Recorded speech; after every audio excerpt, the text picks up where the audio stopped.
আসসালামু আলাইকুম। আশা রাখি সবাই ভালো আছেন। আলহামদুলিল্লাহ, আমিও ভালো আছি। ছড়াই ছড়াই শিশু সোপান গ্রন্থখানি এমনভাবে লেখা হয়েছে যে কৌশল অবলম্বন করলে বাংলা ভাষা শিক্ষালাভ সহজ থেকে সহজতর, নির্ভুল এবং আনন্দময় হয়ে উঠবে। দূর হয়ে যাবে তাদের দুর্বলতা, ভয়ভীতি, অনীহা, অনিয়ম। কোনো শিশুই আর পিছিয়ে থাকবে না। এরকম প্রতিটি বিষয়ের প্রতি সুতীক্ষ্ণ দৃষ্টিপাত রেখে গ্রন্থখানি শিশুমহলে শিশুদের সঙ্গে ঘনিষ্ঠভাবে থাকার সৌভাগ্য হয়েছে সুদীর্ঘ বছর। এই সুদীর্ঘ সময়ে প্রতিটি মুহূর্তে করা হয়েছে তাদেরকে মূল্যায়ন। গ্রন্থখানি শিশুমহলে তাদের তরেই উৎসর্গ করা হয়েছে। মনে রাখতে হবে, যে বিশেষ সাংকেতিক চিহ্ন প্রয়োগ করে বাংলা ভাষার শব্দ এবং বাক্য গঠন হয় তা জানা খুবই প্রয়োজন।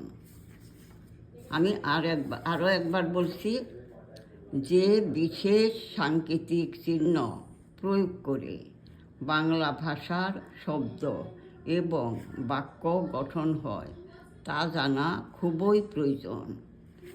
যেমন আকার,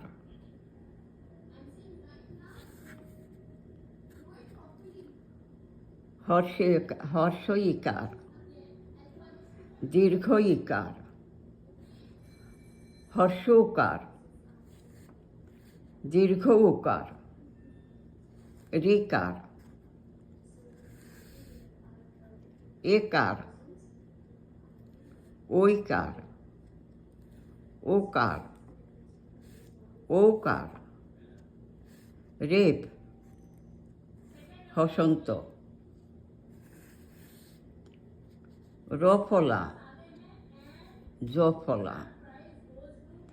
আরও একবার বলছি, আকার, হর্ষিকার, দীর্ঘ ইকার, হর্ষ উকার, দীর্ঘ উকার, ঋকার,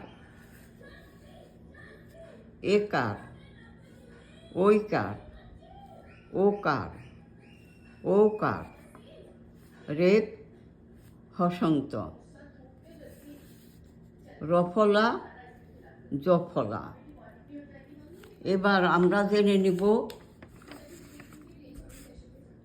রেপ, হসন্ত, রফলা, জফলা বর্ণের কোন অংশে বসে। রেপ বর্ণের উপর অংশে বসবে। হসন্ত বর্ণের নিচে থাকবে। রফলা বর্ণের নিচে থাকবে। জফলা বর্ণ শেষ হলে পাশে বসবে। আরও একবার দেখাচ্ছি,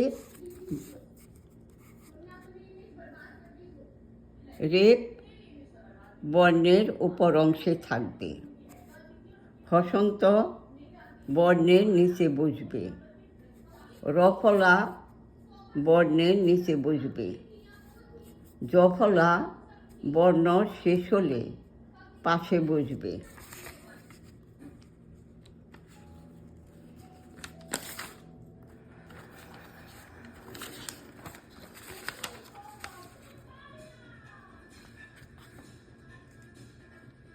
রেপ দিয়ে একটি শব্দ গঠন করব।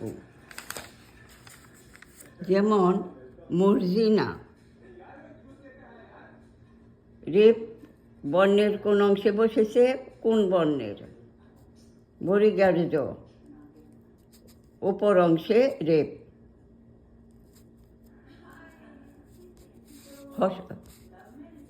হসন্ত দিয়ে একটি শব্দ গঠন করব, যেমন জিন্না।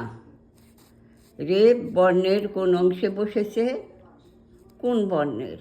হ বর্ণের নিচে বসেছে রেপ। এভাবে প্রতিটি সাংকেতিক চিহ্ন মনে রাখতে পারলে বাংলা ভাষা আমাদের জন্য খুবই সহজসাধ্য, শিক্ষা লাভ করা খুবই সহজসাধ্য হয়ে যাবে। আজ এ পর্যন্ত। আগামী দিন ইনশাল্লাহ নিয়ে আসব নতুন অংশ। ভালো থাকুন, সুস্থ থাকুন। আল্লাহ হাফেজ।